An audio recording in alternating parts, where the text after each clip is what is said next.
What up, world? R.I.C.H coming right back at you. If we talking about why Black America is where it's at in 2025, we gotta start with Cointelpro, the counterintelligence program created by J. Edgar Hoover and the FBI, a program designed to break us down from the inside. In the 1960s, the US government started a program called Cointelpro, or the Counterintelligence Program. The program was a series of secret FBI initiatives targeting activists, political, and minority groups. The American Indian Movement, the Black Panthers, Martin Luther King, women's and civil rights groups, Vietnam War protesters, and anyone who got the government seeing red. Tactics used included infiltration and surveying and discrediting leaders and causes in order to undermine entire movements and organizations. But a lot of what Cointelpro did was illegal, and it was officially disbanded in 1971. Though if you ask many activist groups and political dissidents, it still exists, just in another form. This ain't no conspiracy theory. They targeted leaders, organizers, churches, and community organizations that were trying to uplift Black people. Hoover's biggest fear was a Black messiah, someone who could unite millions and create a movement too powerful to stop. So what did they do? They spied, they lied, they infiltrated, they assassinated. Martin Luther King Jr. was harassed and wiretapped daily. They even sent him a letter telling him to kill himself. Malcolm X was monitored relentlessly. Every phone call, every meeting, every movement was tracked until the day he died. But the Black Panther was their biggest target. They were feeding children, giving medical care, educating people, and the FBI called it subversion. The free breakfast program started with the Panthers. Today it's WIC. But back then, the government tried to kill it because it showed Black sufficiency. They sent informants into our communities, the so-called ghetto informant program that paid other Black people to snitch on Black leaders. William O'Neal was one of them. Party leaders Mark Clark and Fred Hampton were killed in the raid. 4 of the 7 surviving occupants of the apartment were wounded. All were charged with assault and attempted murder. I remember walking out of the office and looking through a little clearing over on the next block, which was right in front of the Monroe Street address, and seeing a lot of police cars over there. And at that time, Bobby Rush came to the office. He had just come from over there, or maybe the coroner's office. In any case, we walked back over there, and we both were speechless. We just walked through the house and saw what had taken place and where he died, and it was shocking. And then I just began to realize that the information that I had supplied leading up to that moment had facilitated that raid. I knew that indirectly I had contributed, and I felt it, and I felt bad about it. And then I got mad, and then I had to conceal those feelings, which made it worse. I couldn't say anything. I just had to continue to play the role. FBI headquarters authorized payment of a $300 bonus to informant William O'Neal for, quote, uniquely valuable services which he rendered over the past several months, unquote.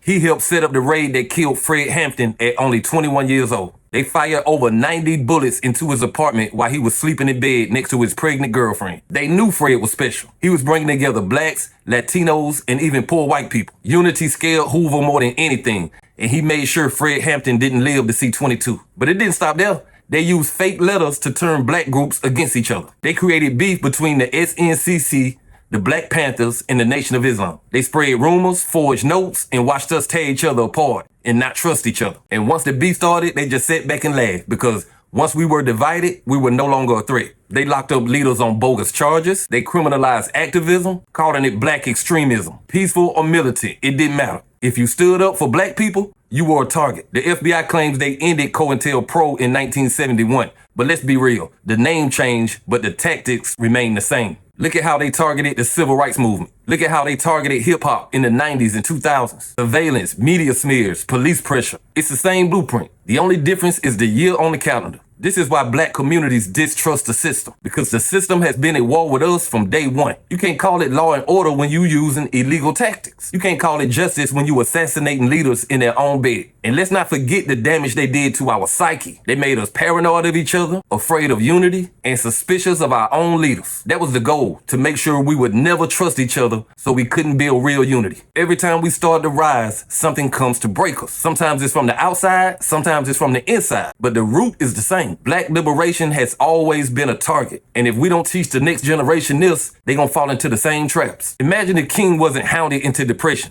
Imagine if Malcolm wasn't murdered at 39. Imagine if Fred Hampton had lived to 50. Imagine if the Panthers were allowed to grow without being sabotaged. We'd have our own economic systems. We'd have our own schools, our own safety nets, our own power. Instead, we were reset to zero again and again and again. Every time we built momentum, they broke the foundation. So when people say, why are black communities struggling today? The answer is Cointelpro, because our best leaders were destroyed. The government didn't just monitor us. They waged war against us. From the church to the block, from the classroom to the corner. No space was safe. Cointelpro was built to make sure we never got free. Hoover called it national security. But let's be for real. It was a national sabotage. They didn't want us organized. They didn't want us empowered. They wanted us fractured, fearful, and fighting each other. Because a divided people can be controlled. They infiltrated our movements with spies, people who looked like us, talked like us, ate with us, but worked for the FBI. The ghetto informant program was straight up snitch culture. They paid people to sell out their own neighbors and leaders. And the damage, it was not just the leaders who got hit. The whole community felt the ripple. Informants lied, started drama, created beef. Brothers turned against brothers because of fake letters and FBI tricks. The Panthers were feeding the kids, giving free healthcare, educating the people. But Hoover called it a threat and made it his mission to stop them.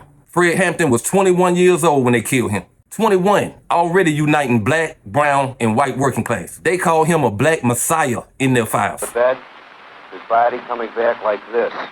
His two hands were laying over the bed like this, and just off, or right below his right hand, was a .45 automatic.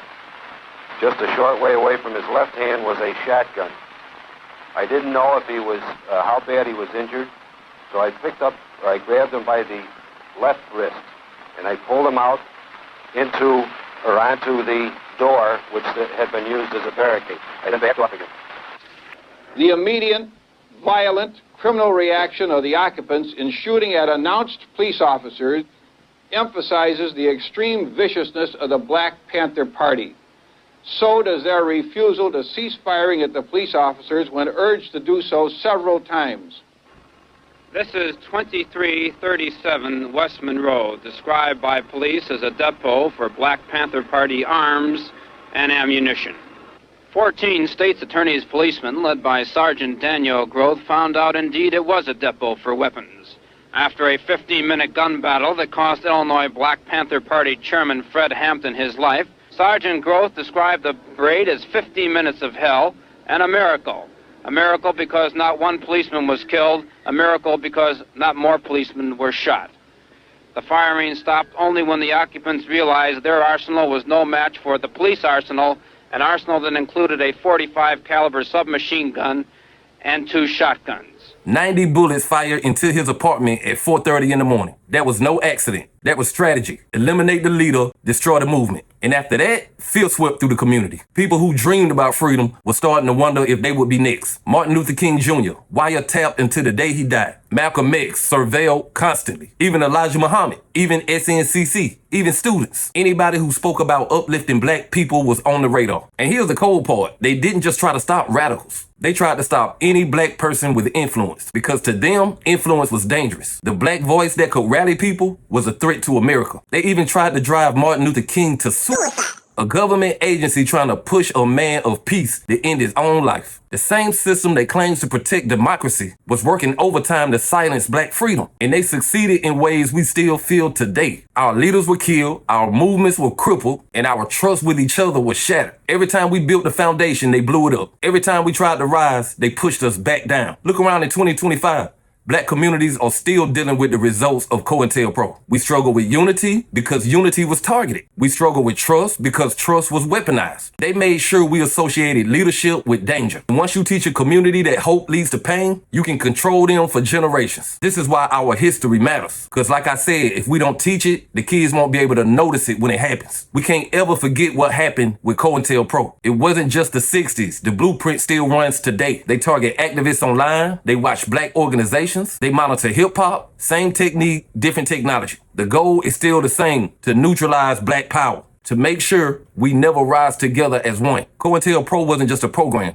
It was a blueprint on how to break black resistance. They took our heroes and made them villains. They took our movements and made them criminal enterprises. They put spies in the pews, spies in the student groups, spies in the breakfast programs. Anywhere black people were building power, the FBI had a snitch. They called it neutralizing threats. But what they really did was neutralize hope. Every time a black leader stood up, they tried to tear him down. Every time a program fed kids, they tried to starve them out. And it didn't matter if you were non-violent like King or militant like the Panthers. To them, all black freedom movements were enemies. Hoover knew exactly what he was doing. His memos specifically said, we cannot let a black messiah rise. They were not afraid of guns. They were afraid of ideals, organization, and the love we had for our people. Fred Hampton had all three, and that's why he was assassinated in his bed. William O'Neill, a brother turned informant, gave the blueprint to the FBI, but it was an execution, plain and simple. The ghetto informant program was a sick joke. It turned poverty into a weapon, paying people to sell out their own. Those informants started beef when there was none. They sent fake letters to split organizations and spread lies. It was divide and conquer on steroids, and it worked. By the mid-70s, the Black Panther Party was destroyed. Its leaders dead, in prison, or on the run. The free breakfast program that inspired wit was gone. The clinics, the schools, the protection for the community, gone. And yet the government turned around and used our ideas. They stole them, repackaged them, and called them their own. Every time we built something, they came in like a storm. Every time we had a dream, they turned it into a nightmare. In 2025, it's too many of y'all that don't know about Cointelpro. Y'all don't know how deep this wound goes. That's why we should talk about it. That's why we should teach it. Because the same system that killed Fred Hampton will try to kill the next leader too. The only difference is now they got social media, facial recognition, and algorithms. We can't fight what we don't understand. We can't protect our future if we forget our past. Cointelpro didn't just target organizations. It targeted the idea that black people could be independent. And that idea scared America so much, they broke their own laws to stop it. See, the government wanted to make us believe we were the problem, when in reality, we were just fighting for the promises America kept breaking. They couldn't let a black messiah rise, so they lied, they spied, they planted evidence, they planted doubt. And even worse, they planted distrust between us. Brother against brother, sister against sister, old against young, light against dark, short against tall. That's how they won, not just with bullets, but with betrayal. The legacy of Cointelpro is still living today. You see it every time black leaders get smeared before they get heard. You see it every time one of our movements gets labeled dangerous or terroristic. Cointelpro was supposed to have ended in 1971, but the tactics have not. They just put a new name on it. Now it's national security or surveillance. The game didn't change, only the technology did. Back then it was wiretaps and informants. Today, they monitoring your social media. Listen, if we don't know our history, we fall for the same traps. We'll keep fighting each other instead of fighting the system. We owe it to Fred Hampton. We owe it to Assata. We owe it to Dr. King, Malcolm, every single name they tried to erase. We owe it to ourselves and to our children. Independence ain't free, and the price is knowing exactly what they tried to do to stop us. When we say the struggle continues, this is what we mean, because the struggle never stopped. Cointelpro was a war, and if you think that war is over, you ain't been paying attention. It just looks different in 2025. So let this be a warning. Let this be a lesson. They will always fear our unity. They will always try to break it up. But if we remember, if we stay educated, if we can build with trust instead of distrust, if we protect our leaders and our movements, then no program, no government, no Hoover, no Cointelpro will ever destroy us again, because we'll be ready. Like, comment, subscribe, establish rich. I'll be back with another one. Peace.